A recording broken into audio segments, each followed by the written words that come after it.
¿Qué está pasando en México? ¿Cuál es su visión? ¿Es privatización o no es privatización? Yo escucho los medios allá en Los Ángeles, Radio Fórmula, etcétera, que dicen, ¿cuál privatización? Que el señor López Obrador entienda que no es privatización y que si no hacen esto, dan un panorama muy negro para la energía de México. Bueno, aquí hay un componente importante. La reforma energética es una privatización parcial.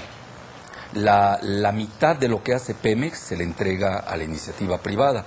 Es decir, lo que es refinación, ductos, que es muy importante. Los ductos es, para que lo entienda la opinión pública, es como el sistema circulatorio. ¿Cómo puede funcionar el corazón sin venas y arterias?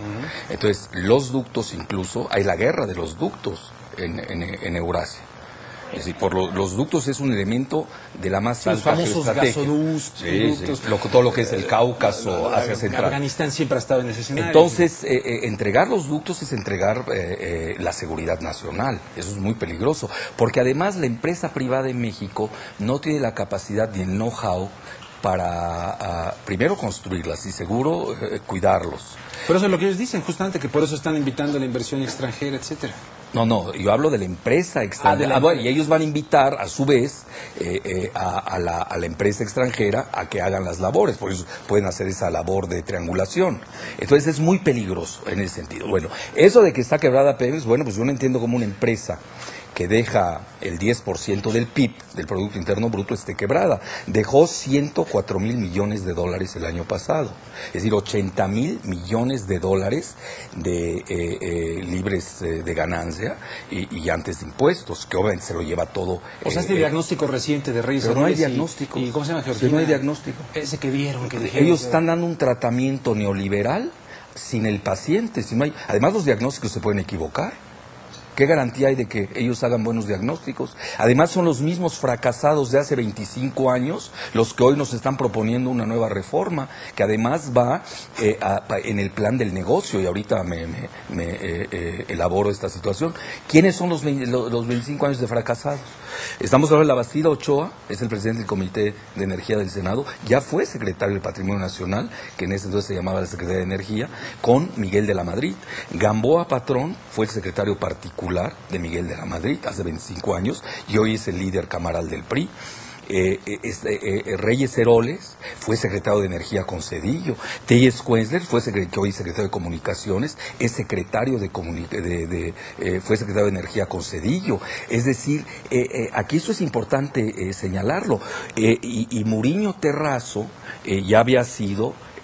había entregado, que eso es importante que lo sepa la opinión pública, cuando fue secretario de Energía Calderón con Fox, hizo el contrato más caro en la historia de México y del mundo del gas, o sea, con Repsol. Lo han querido poner en esa situación a propósito, claro, para ponerlo a la venta. Es que es muy sencillo, yo lo resumiría en estos términos. Calderón Hinojosa es impuesto en la presidencia de la República precisamente para esta reforma. Lo que pasa es que la quería todavía más amplia, no lo pueden hacer de frente a la nación, lo hacen en lo oscurito y en forma tangencial, porque hay un rechazo de la opinión pública, el 85% de la opinión pública está en contra. Ellos mismos aceptan que la mitad, que ya es ganancia, la mitad. Pero esto no sale en los medios masivos de comunicación de México, que son totalmente totalitarios. Ni la Unión Soviética llegó a tener los medios tan totalitarios que hoy tenemos en México. Así sí. Peor. Pero lo que quiero llegar yo resumiendo. Calderón Hinojosa, por lo que hemos visto, es el hombre de Repsol y Muriño Terrazo. Reyes Heroles González Garza es el cabildero, en México le llamamos coyotes, el cabildero de las transnacionales tejanas, que lo fue en el interludio de cuando fue secretario de Energía y ahora director de Pemex. Luego, Telles Quenzler, secretario de Comunicaciones, es el representante del grupo Carlyle en México, que es un conglomerado de la familia Bush y de Osama Bin Laden, que eso tampoco hay que olvidarlo. Bueno, y luego tenemos que Georgina Kessler, la secretaria de Energía, es una empleadita del Consejo Coordinador Empresarial y del Consejo de Hombres de Negocio de México, que preside Claudio X González, presidente de Kimberly-Clark, que es una empresa de Bush y de Salinas. Entonces yo hago la pregunta, ¿y quién defiende a México?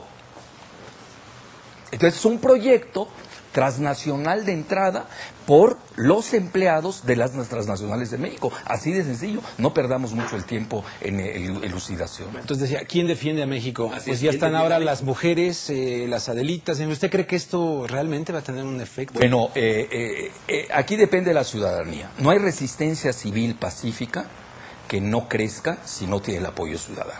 Si los ciudadanos no creen ni en Andrés Manuel López Obrador, ni en el Frente Amplio Progresista, ni en las Adelitas, o en los otros, hay priistas nacionalistas de primer nivel, eso hay que señalarlo, también hay que decirlo. Está Eladio Ramírez, el grupo de 70 parlamentarios del PRI que sacaron su desplegado, es decir, hay una fronda interna en el PRI, eso tampoco hay que perder, y yo creo que ahí está la clave. Si los elementos nacionalistas del PRI deslindan a estos personajes, que curiosamente, y lo digo con mucha responsabilidad, a los tres los han vinculado con el narcotráfico, a mí no me consta.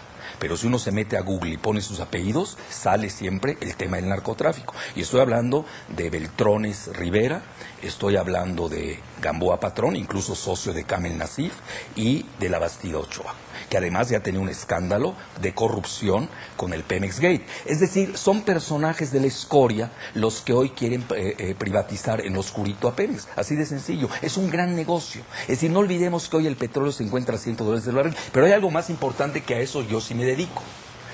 Que estamos perdiendo de vista la dinámica mundial. El 90% de las reservas petroleras del mundo está en manos estatales y solamente el 10% ya está en manos privadas de las transnacionales. Y eso lo dice el Financial Times y lo acaba de decir incluso nada menos que Matthew Simmons, que es un banquero de inversiones tejano asociado a los Bush y a Cheney, quien acaba de comentar que las empresas privadas están en vías de liquidación porque ya no tienen reservas. Hoy las empresas cotizan en bolsa gracias a sus inventarios en reservas.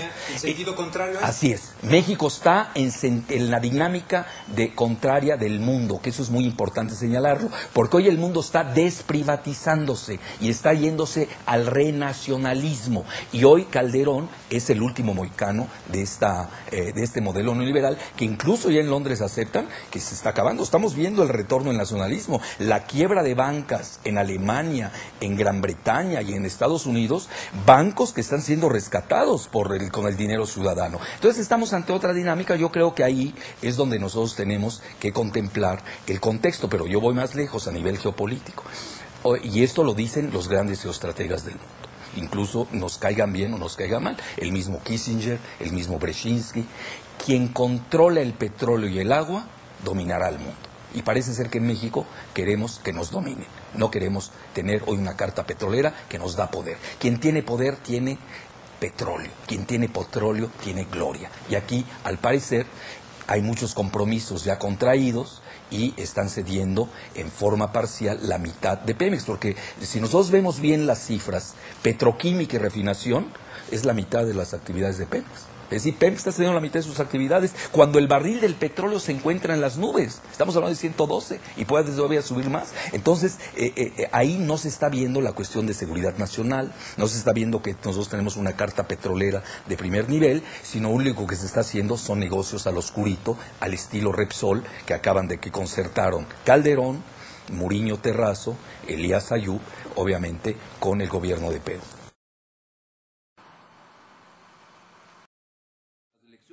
Oiga, todo esto del ASPAN, la iniciativa Mérida, estas cuestiones, ¿cómo dejan a México? Bueno, México cada día se está volviendo una franquicia tejana y gallega, desgraciadamente. Con el ASPAN, de facto, los Estados Unidos capturan el petróleo del Golfo de México. De ahí que yo he dicho que nosotros tenemos que darles garantías de abastecimiento petrolero a Estados Unidos, que entiendan que si se privatiza Pemex va a haber mayor número de migrantes de Estados Unidos. Si es quienes están propiciando la migración de Estados Unidos es el propio Estados Unidos. ¿Por qué razón? Pues ellos son los que nos obligan al NAFTA, al TLC, que dijeron que era para creación de empleos. Ese fue el objetivo primario que dijo Salinas. ¿Cuál fue el resultado? 30 millones de mexicanos se ha vaciado el país de su riqueza o de recursos humanos. Es un fracaso total. Luego nos plantean el ASPAN, que es, bueno, ya la seguridad de México pasó a manos del Comando Norte de Estados Unidos, y luego cuando vemos la iniciativa Mérida, que ya le cambiaron porque antes era el Plan México, muy similar al Plan Colombia, pues de nueva cuenta es precisamente un posicionamiento de Estados Unidos militar en nuestro país. Yo entiendo que en México no puede servir de plataforma para atentados terroristas contra Estados Unidos, que Dios me libre de ese pensamiento. Nosotros tenemos que proteger a Estados Unidos, ya que ellos no se saben proteger desde el 11 de septiembre por lo visto. Pero a lo que yo quiero llegar es que aquí ya la entrega ha sido paulatina. México, si nosotros no los podemos ver en términos serios, ya no es un país independiente. Hace mucho que perdió su independencia. No tenemos independencia financiera, no tenemos independencia económica, no tenemos independencia militar, no tenemos independencia en materia de seguridad. Y ahora ya nos quiere quitar la última independencia, que es el petróleo. De ahí que la ciudadanía haya entendido que esta es la batalla del destino de México. Porque nosotros debemos ver el the day after, el día después. ¿Qué será México cuando se haga la privatización parcial? Porque es el inicio, incluso la bursatilización con esos famosos bonos. ¿Qué va a ser de México ese día después? Pues va a ser, los términos de libre, soberano, independiente estarán eviscerados de todo significado. Y va a ser una vulgar franquicia tejana y gallega. Cesará de ser un país. Lo último que nos está dando resguardo de seguridad nacional y un mínimo de soberanía es el petróleo. Si eso también ya la van a empezar, bueno, pues ya se acabó este país.